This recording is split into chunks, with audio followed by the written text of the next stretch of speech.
sinking further today, their worst weekly performance since the start of the pandemic in 2020.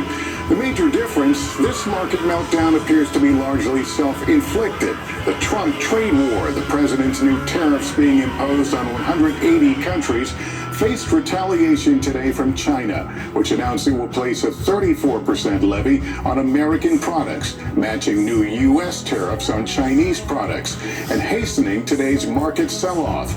The three major indexes dropping around 6% each today. The breathtaking fall stripping $5 trillion in wealth from U.S. markets in just 2 days, squeezing personal savings, leaving companies scrambling to many to raise prices on their imported products, big and small. Not even a surprisingly strong jobs report, 228,000 jobs added in March, was enough to stem today's market slide. Let's begin with senior business correspondent Christine Romans. On Wall Street today, a second day, dramatic losses and high anxiety over Donald Trump's global trade war. The president today golfing at his club in Florida, and his only public comments on the economy via social media, posting, "My policies will never change," that he had a very productive call with Vietnam about a possible deal, and pressuring Fed Chair Jerome Powell saying, "Cut interest rates, Jerome, and stop playing politics." Powell speaking with journalists at a conference in Virginia. We've taken a step back and we're watching to see what the policies turn out to be and the ways in which they will affect the economy. Recession forecasts growing. JP Morgan now expecting the economy to contract under the weight of the tariffs, and that a recession will drive unemployment up to 5.3%. David Kelly is the bank's chief global strategist. Tariffs push up prices, they cut employment, they slow economic growth, they reduce productivity, they cut corporate profits. Top Democrats today ripping into the president. This week, Donald Trump made one of the dumbest decisions he's ever made as president, and that's saying a lot. Today's Wall Street plunge triggered by China's tit for tat, announcing 34% tariffs on all American goods imported after President Trump imposed that same figure on China. This retaliation from China, where does that leave the soybean farmer? We're in that twilight zone right now. We don't know. Last year, the U.S. exported $143.5 billion worth of goods to China. Topping the list, the kind of soybeans fifth-generation farmer Glenn Newcomer grows in Ohio. My portfolio is the commodity or the grain that's sitting in the grain bins here. My commodity value no different than what the stock market is doing. So when I look at my current assets, they're going down.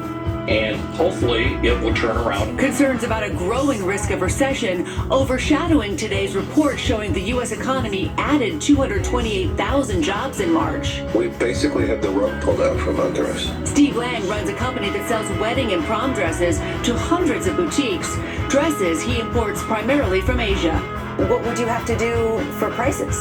Well, we would have to raise our prices dramatically. There's going to be a surcharge on every invoice. And the brides and quinceanera customers, mothers of the bride prom girls, are going to be hit with a very, very large bill. So, help him. Are there any bright spots?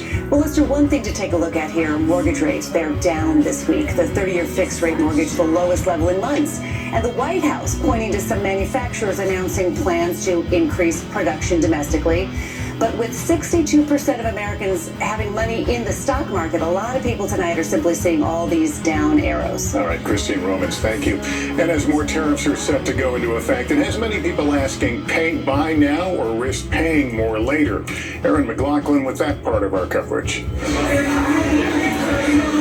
Tonight, the rush to buy everything from coffee beans to cars.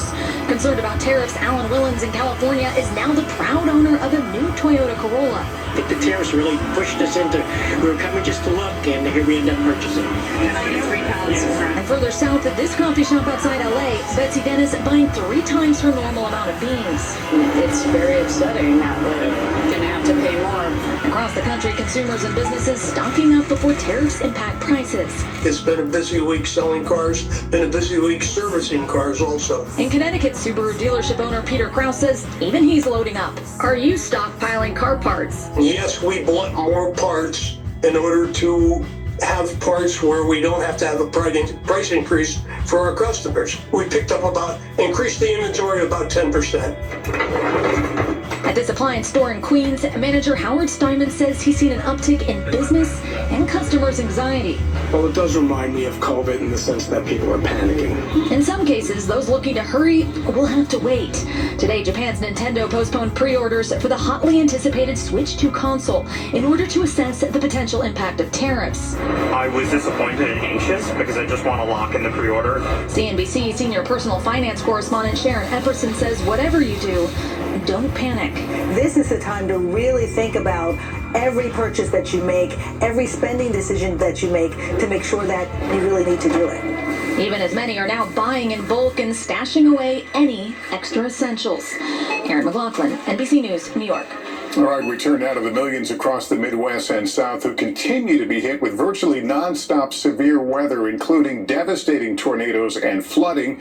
And that threat is still not over. Kathy Park is in Tennessee.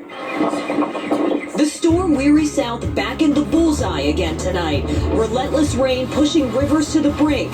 Millions from Arkansas to Ohio on high alert for potentially record-breaking floods. Heavy downpours already flooding neighborhoods. Parts of Nashville underwater. In Hopkinsville, Kentucky, rising waters reaching dangerous new levels. Our Shaq Brewster is there.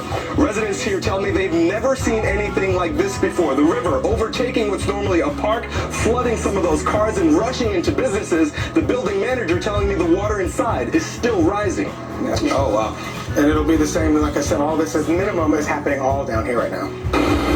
And tragedy in the storm zone. A 9-year-old boy was swept away and killed by rushing waters on his way to the school bus. At least 8 deaths and 23 injuries being blamed on the violent weather that began Wednesday. Several rounds of violent storms, including tornadoes, large hail, and destructive winds pounding the same region day after day. We are expecting this extreme weather event to continue. Tennessee dealing with dual disasters, twisters, and floods. And here in Selmer, Tennessee, this community reduced to a tragic debris field. That was scary. Violet Peterson and her roommate were inside their home when the tornado touched down. All I could think to do was cover her up and ask God to protect us, and, well...